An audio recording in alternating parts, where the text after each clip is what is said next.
উত্তরবঙ্গের মানুষ মফিজ হলো কিভাবে?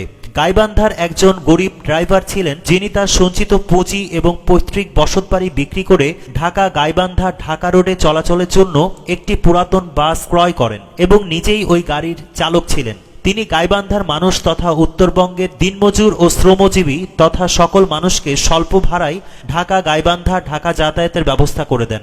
কয়েক বছর পরে বয়সের ভারে উনি যখন ক্লান্ত, তখন তিনি পুরাতন বাসটা বিক্রি করে একটা নতুন বাস কেনেন এবং চালক হিসেবে নতুন একজনকে নিয়োগ দেন। নতুন চালক সকল যাত্রীদের কাছ থেকে সমান ভাড়া আদায় করেন।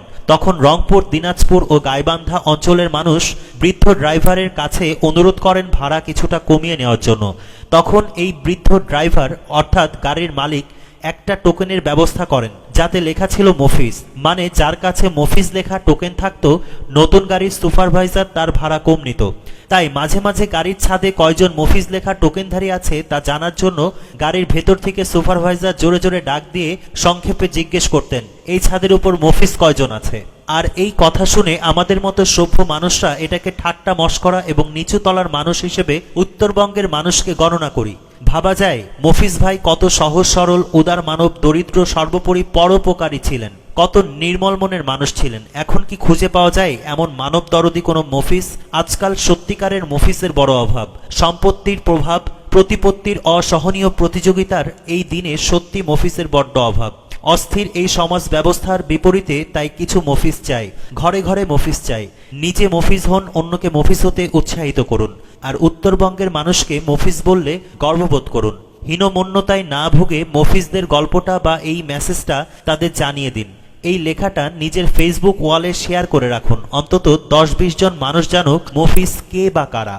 উত্তরবঙ্গের মানুষ মফিজ হলো কিভাবে? গাইবান্ধার একজন গরিব ড্রাইভার ছিলেন, যিনি তার সঞ্চিত পুঁজি এবং পৈতৃক বসতবাড়ি বিক্রি করে ঢাকা গাইবান্ধা ঢাকা রোডে চলাচলের জন্য একটি পুরাতন বাস ক্রয় করেন এবং নিজেই ওই গাড়ির চালক ছিলেন। তিনি গাইবান্ধার মানুষ তথা উত্তরবঙ্গের দিনমজুর ও শ্রমজীবী তথা সকল মানুষকে স্বল্প ভাড়ায় ঢাকা গাইবান্ধা ঢাকা যাতায়াতের ব্যবস্থা করে দেন। কয়েক বছর পরে বয়সের ভারে উনি যখন ক্লান্ত, তখন তিনি পুরাতন বাসটা বিক্রি করে একটা নতুন বাস কেনেন এবং চালক হিসেবে নতুন একজনকে নিয়োগ দেন। নতুন চালক সকল যাত্রীদের কাছ থেকে সমান ভাড়া আদায় করেন। তখন রংপুর, দিনাজপুর ও গাইবান্ধা অঞ্চলের মানুষ বৃদ্ধ ড্রাইভারের কাছে অনুরোধ করেন ভাড়া কিছুটা কমিয়ে নেওয়ার জন্য। তখন এই বৃদ্ধ ড্রাইভার অর্থাৎ গাড়ির মালিক একটা টোকেনের ব্যবস্থা করেন, যাতে লেখা ছিল মফিজ, মানে যার কাছে মফিজ লেখা টোকেন থাকতো নতুন গাড়ির সুপারভাইজার তার ভাড়া কম নিত। তাই মাঝে মাঝে গাড়ির ছাদে কয়জন মফিজ লেখা টোকেনধারী আছে তা জানার জন্য গাড়ির ভেতর থেকে সুপারভাইজার জোরে জোরে ডাক দিয়ে সংক্ষেপে জিজ্ঞেস করতেন, এই ছাদের উপর মফিজ কয়জন আছে। আর এই কথা শুনে আমাদের মতো সভ্য মানুষরা এটাকে ঠাট্টা মশকরা এবং নিচু তলার মানুষ হিসেবে উত্তরবঙ্গের মানুষকে গণনা করি।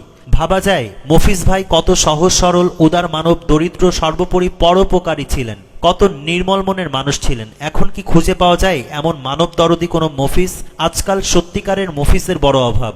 সম্পত্তির প্রভাব, প্রতিপত্তির অসহনীয় প্রতিযোগিতার এই দিনে সত্যি মফিজের বড্ড অভাব। অস্থির এই সমাজ ব্যবস্থার বিপরীতে তাই কিছু মফিজ চাই, ঘরে ঘরে মফিজ চাই। নিজে মফিজ হন, অন্যকে মফিজ হতে উৎসাহিত করুন। আর উত্তরবঙ্গের মানুষকে মফিজ বললে গর্ববোধ করুন। হীনমন্যতায় না ভুগে মফিজদের গল্পটা বা এই মেসেজটা তাদের জানিয়ে দিন। এই লেখাটা নিজের ফেসবুক ওয়ালে শেয়ার করে রাখুন। অন্তত 10-20 জন মানুষ জানুক মফিজ কে বা কারা।